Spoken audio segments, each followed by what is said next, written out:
This is the season for ticks, the summer months especially. Dr. Matthew Backen says he sees another patient with a tick bite every day.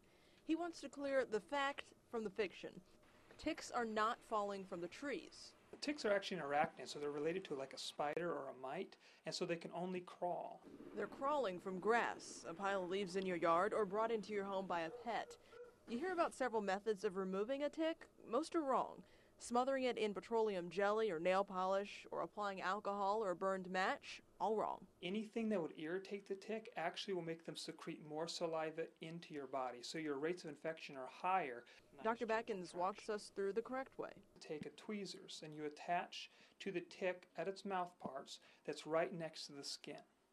Use a slow, steady pressure and pull perpendicular to the skin until it comes off. Once it's off, you look for any remaining parts, and any remaining parts in the skin you remove like you would a splinter. And then after that you wash it with either soap and water or alcohol. If you remove it with your fingers, a tick can infect you.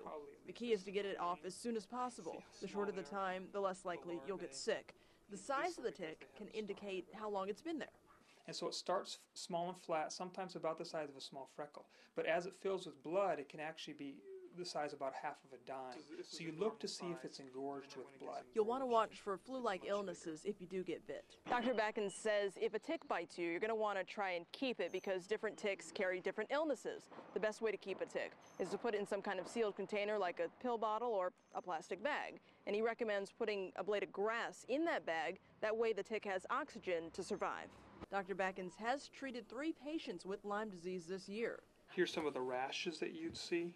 This is in Lyme disease. This is your classic bullseye rash. So follow the doctor's advice so you don't have to deal with these tick time bombs. Sharon Stone, CBS 19 News.